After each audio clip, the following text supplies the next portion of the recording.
Chapter 9. I was pleased to see Samar's family join the neighborhood. It had been a long while since we'd had any newcomers. But I knew that with time, they would put down roots. Just like so many other families from so many other places. I know a thing or two about roots. One night, not long ago, Samar came out to visit. It was 2 a.m, late even for her. She had been crying. Her cheeks were damp. She leaned against me and her tears were like hot rain. In her hand was a small piece of cloth, pink with little dots. Something was written on it. A wish. The first wish I'd seen in months. I wasn't surprised she knew about the Wishtree tradition. I'm kind of a local celebrity. Samar reached up, gently pulled down my lowest branch, and tied the fabric in a loose knot. "I wish," she whispered, "for a friend." She glanced over at the greenhouse. Behind an upstairs curtain, a shadow moved. And with that, Samar vanished back into the little blue house. Chapter 10. When you stand still for over 2 centuries while the world whirls past, things happen. Mostly by far and away, good things have been my lot in life.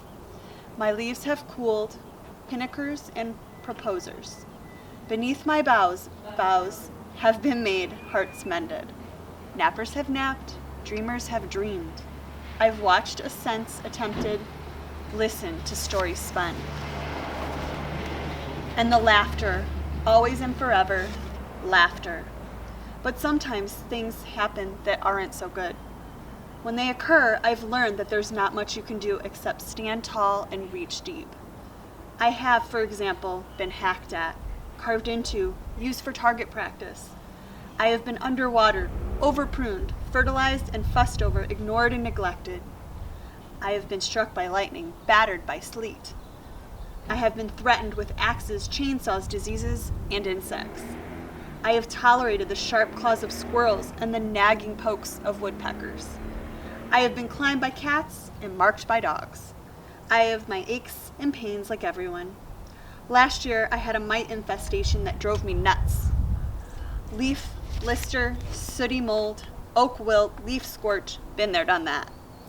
Still, trees are luckier than people in one way. Only 1% of a fully grown tree is actually alive at any one time. Most of me is made of wood cells that are no longer living. In many ways, that makes me tougher than you. So yes, I've seen a lot, and who knows, I may see much more. I could live to be 300, 500 even. It happens. Red oaks lead long lives, longer than our daintier friends, black willows, persimmons, apples, and redbuds. And yet, a few days after Samar's tearful wish, something happened that made me wonder if I'd finally witnessed too much. Chapter 11. The morning was budding, and I was waiting for warmth. Down the street, a lanky boy was lingering near a stop sign. Head down, was hunched over like a wind-blown weed. In his right hand was something shiny, a tool maybe, or a pen. He was smiling just a bit, as if he'd told himself a joke only he perhaps understood. All day long, I see people lost in thought, talking to themselves, grinning, frowning. He was nothing out of the ordinary. I was in the midst of a conversation with Bongo, who had just pointed out to me that I was a year older. 216 rings old, to be precise. Another sprout day, I said. I still feel like a sapling. You don't look a day over 150, Bongo replied. Best looking tree on the block. I paused for comic effect, getting up there. Bongo, who was perched on my lowest branch, sighed. A crow sigh is unmistakable, like a groan from a tiny, cranky old man. Tree humor, I explained, just in case Bongo had missed it, although of course she hadn't. Bongo misses nothing, because you know I'm so tall. Really, Red? Bongo stretched, admiring her lustrous blue-black wings. That's the best you got for me this morning?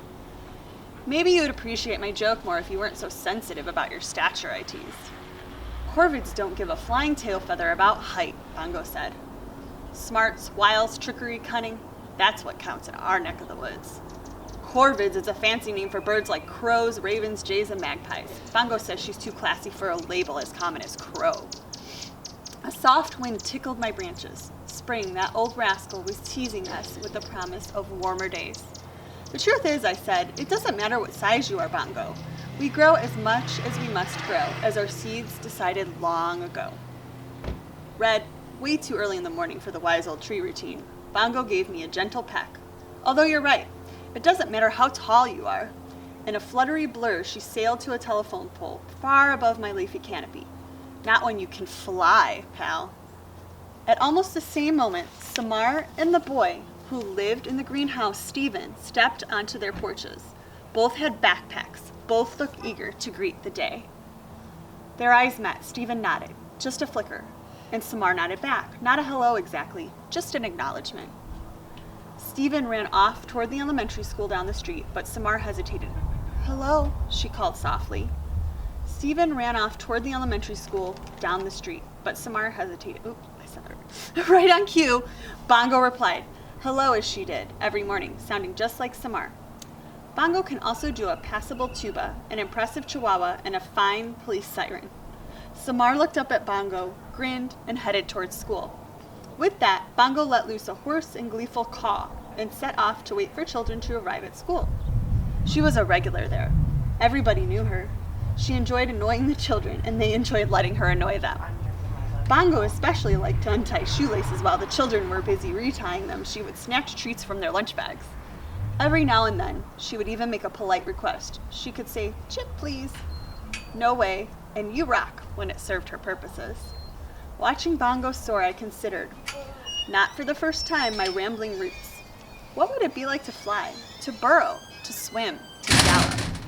Delightful, no doubt, sheer joy, and yet I wouldn't trade a single rootlet for any of it. It is a great gift indeed to love who you are. Chapter 12. By this time, the lanky boy had walked past me, swiveled, and returned. Glancing over his shoulder, he stepped onto the brown lawn that blanketed my roots. The air changed, quivering the way it will when people are near, with chemicals, with pulsing heat, with humanness. And then it happened.